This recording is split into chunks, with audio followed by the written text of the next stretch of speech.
أصدقائي الرياضيين، السلام عليكم. المغرب ينتصر على كوريا الجنوبية بهدف إلى شيء في كأس العالم للسيدات أستراليا نيوزيلندا 2023 لحساب الجولة الثانية في المجموعة الثامنة. لبؤات الأطلس يحققن انتصارا تاريخيا، الأول من نوعه في كأس العالم للسيدات يوم الأحد 30 يوليو 2023. هدف ابتسام جريدي في الدقيقة السادسة.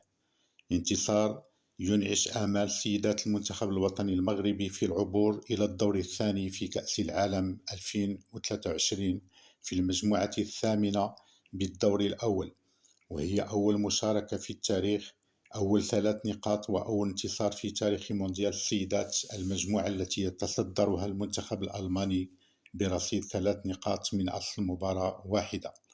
وللمغرب فرصة بلوغ الدور الثاني حين يقابل في الجولة الثالثة والأخيرة منتخب كولومبيا في المجموعة الثامنة تحت قيادة الحكمة البرازيلية إيدينا ألافيس. انطلق لقاء المغرب كوريا بضغط للمنتخب الوطني المغربي من الوهلة الأولى، ولم ينتظر كثيرا لتسجيل الهدف الأول من طرف ابتسام جريدي، الهدف في الدقيقة السادسة بعد تمريرة من اللاعبة حنان آية الحاج، لتتألق بعد ذلك الحارسة خديجة الميشي حارسة عرين لبؤات بتصديها لرأسية تشو هي المهاجمة الكورية.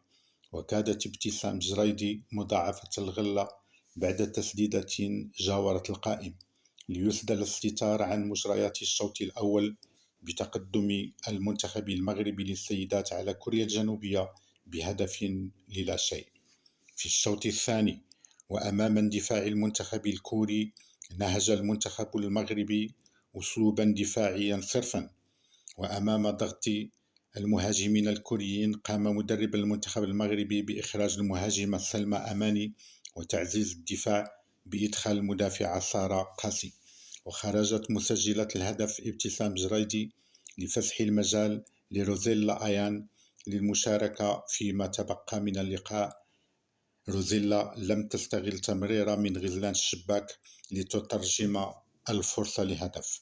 وأمام صمود الدفاع ينتهي اللقاء بهدف للا شيء لينعش المغرب آماله في بلوغ الدور الموالي بعد أول انتصار في تاريخ مونديال السيدات. والسلام عليكم.